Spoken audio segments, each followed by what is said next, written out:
Hi guys. So in this lecture, we're going to look at the transistor implementation of some logic gates. We're going to handle the OR gate and the AND gate in this lecture. So what this means is that we know that we have different logic gates when dealing with digital electronics. So how can we represent these using transistors? So that's what we're going to be covering in this lecture. Okay, so let's move. The first thing we're going to do before we get to covering any implementations is do a quick recap of the transistor. So the transistor is a 3-terminal device.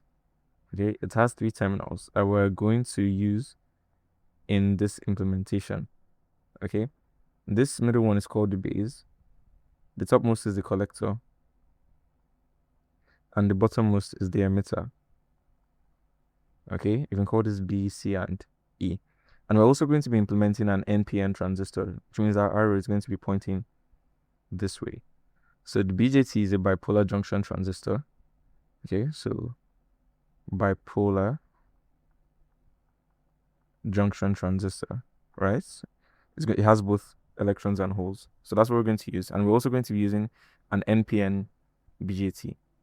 Cool. So the most important thing for us to remember about the transistor, just for the sole purpose of recalling implementations, is that the BJT is a current controlled device. Okay, so it's a current controlled device. What does this mean? The entire functionality of the BJT, of this transistor, depends on the current flow through the base. You can call this I subscript B, IB for short. So far as there's no current in IB, so when IB is equal to 0, then our transistor acts like an open circuit. Okay, current can't pass through. It's literally open, like there's no electrical connection. But once there's a very small, no matter how small IB is, so once IB is not equal to 0, then your transistor acts like it should be. Here we're using it as a switch. So once IB is not equal to 0, then our transistor becomes active. Our transistor turns on. So these are all we need to remember about the transistor. It's a 3-terminal device. We're going to be using an NPN transistor for this, and it is current controlled, which means that once there's IB, it closes the connection. It's no longer open. Once there's no current flowing to the base, then it remains an open circuit. Okay, so now we're going to get to drawing the OR gates implementation using transistors. All right, so we're going to need to draw 2 transistors connected in parallel and an output transistor. So let's see if we're going to be able to do that. First thing we have to do is draw a base inputs for each of the transistors.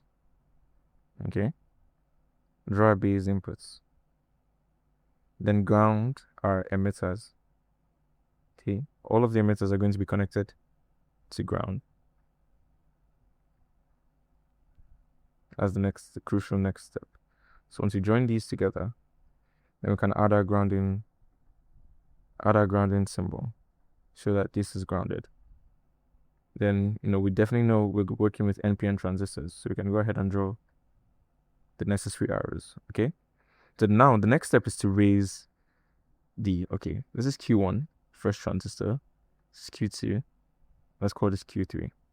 All right. So the next step is to raise the collectors of Q1 and Q2 to 5 volts. This is going to be very important. We need to raise the collectors of these guys to 5 volts. So that's this coming to 5 volts.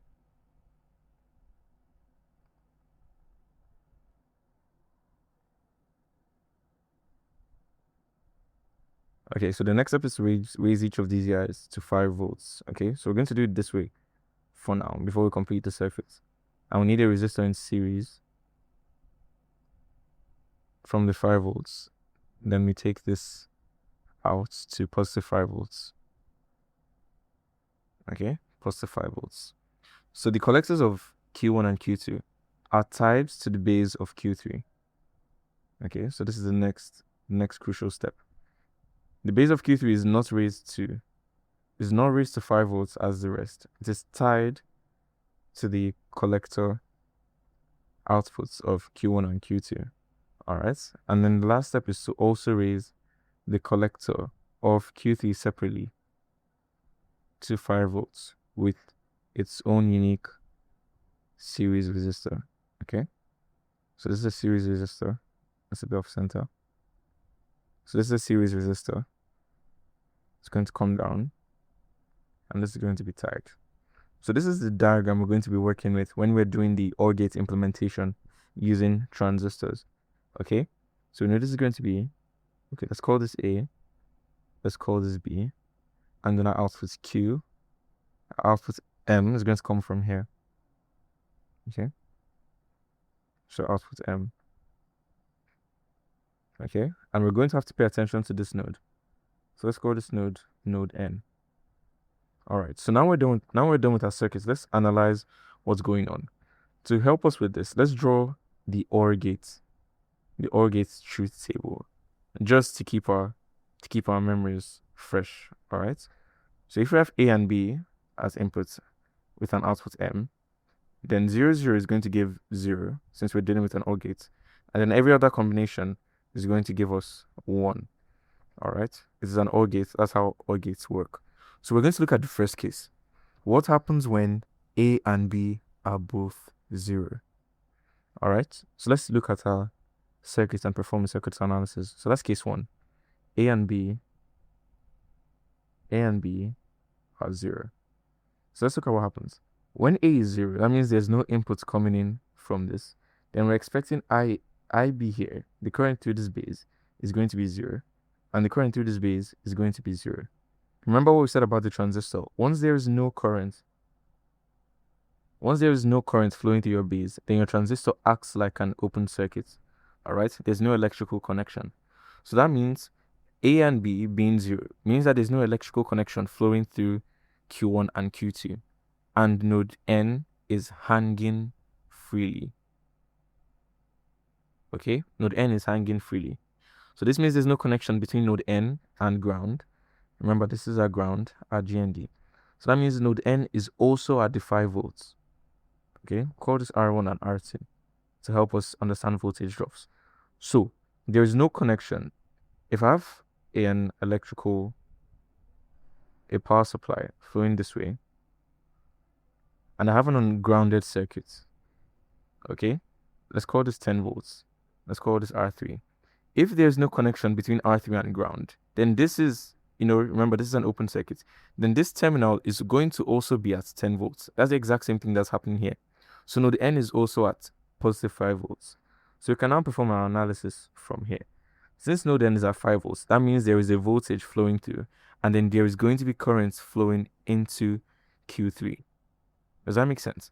So node N is at 5 volts. So that's a positive voltage, meaning there's going to be current flowing into the base of Q3, the transistor.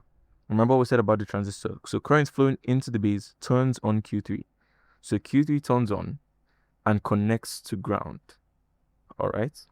So once Q3 is connected to ground, that means that there's an electrical path between M and the ground signal, meaning that M is at 0 volts. All right. We can sort of look at this if we look at our circuits a little. The circuits are drew by the side a little longer. Remember the first case, we're analyzing why there's no voltage, why node N is at 0 volts. So let's call this N. We had a positive 5 volts acting over R1. So we have a positive voltage acting over a resistor. But there is no connection between this and ground. There's no connection between this and ground. That means it's safe to assume that this is also at positive 10 volts. Okay? So when that happens, a positive voltage enters the base of Q3 and turns on the transistor. So looking at this, so let's now look at the Q3 side of the circuit. So since this is closed, since the circuit is closed, that means that M now has a path to ground. So let's call this M. So if we're dealing with M now, that means this node is at 10 volts and node M is at 0 volts. This is the only load in the circuit. So all the voltage has to drop across the resistor. Okay? Meaning node M is at 0 volts and our output is going to be 0 volts. So that's the understanding when you're working with the transistor implementation. Okay?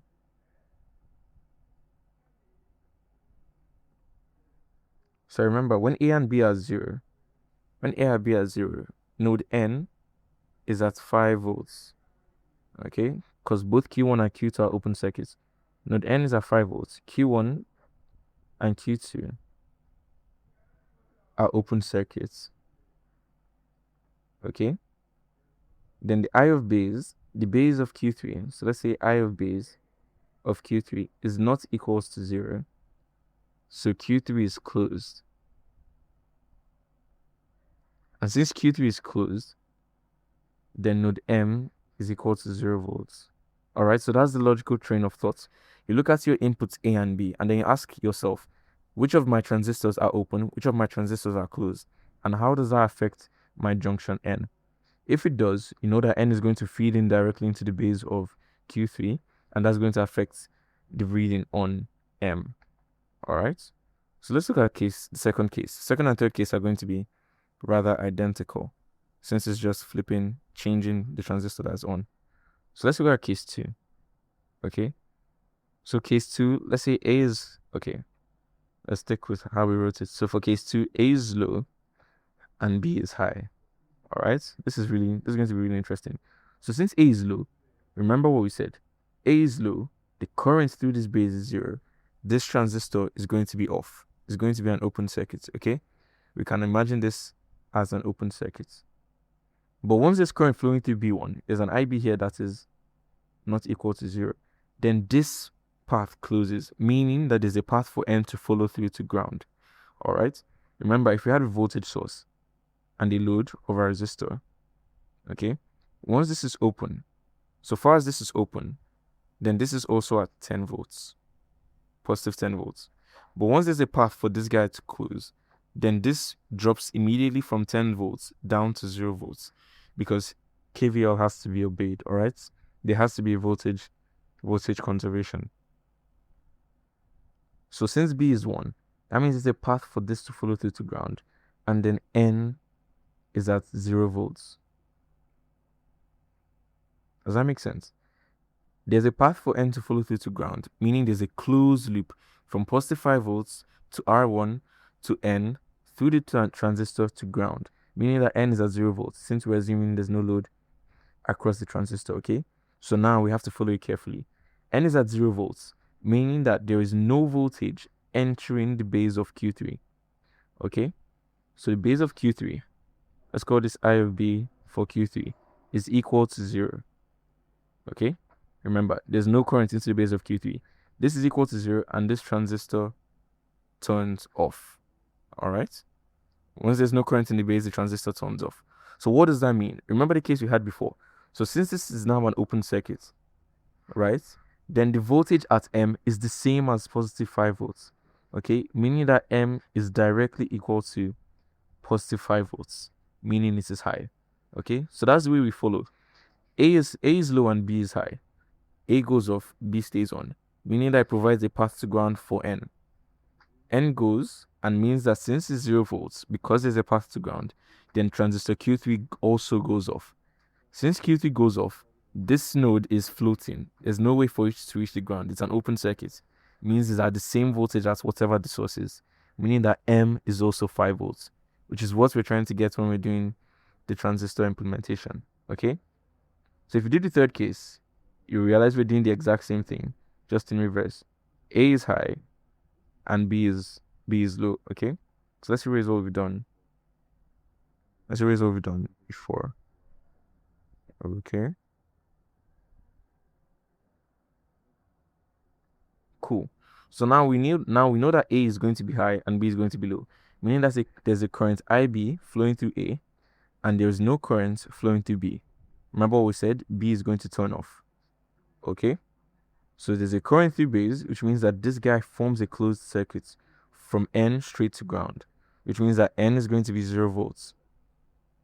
Okay, are we following? So N is 0 volts, no current enters Q3, so this guy goes off, which means that node M is floating, and it's going to be the same voltage at the same voltage at positive 5 volts. Okay, so I of B Q3, so that BQ3 means is the base, is still going to be 0, meaning that M is still going to stay at positive 5 volts. All right, so if we're looking at the last case of everything. You see that? Okay. If we're looking at the last case, that means we're turning both A and B on. So let's see how that happens. We're turning both A and B on. So case 4. A is equal to 1. B is equal to 1. Let's look at what happened. Does that change anything? A is high, B is high, which means there's a path to ground for N, regardless of which path it takes. So that means nothing changes. M is still going to be 5 volts. It just has 2 low resistance paths to ground. Nothing changes about the circuit. Alright? So there's a path to ground for N to take. Through A and B, the current can divide halfway. Right? So it goes to ground, meaning that node N is at 0 volts. Okay? What does that mean? Node N is at 0 volts, means that the current through base of Q3 is equal to 0. We have no current here, which means that this guy turns off entirely. And that M is still at the voltage at the source, which is positive 5 volts. So that's how the transistor OR gate is implemented. You have transistor Q1 and Q2 with your inputs at the base of both of them. Alright? You tie their collectors through a resistor, a load resistor R1, to a positive voltage, and you let that node feed into the base of the output transistor Q3. The collector of Q3 is also raised to positive 5 volts, and M is at the junction between the resistor and the base.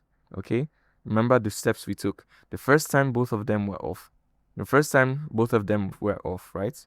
There was no current through this, and these guys formed an open circuit. Since they were an open circuit, there's no path to ground. There's no way for current to complete itself. Alright? There's no way for current to complete itself going from the source to the ground, which means that node N was left hanging freely at the same voltage at 5 volts. So since there was a voltage at 5 volts, which is a positive voltage, which means that there will be some current entering the base of Q3. Some current means that this guy closes, and once this guy closes, it provides the path to ground for M, which means that M turns to 0 volts. For every other case, there is no current entering the base. And this M stays at positive 5 volts. So that's the transistor implementation of the OR gates. Alright? In the next video, we're going to look at how to use the transistor implementation for the AND gates, and look at how we can design that, with 2 transistors collected in series with our output transistor. So thanks for watching, and I'll see you in the next video.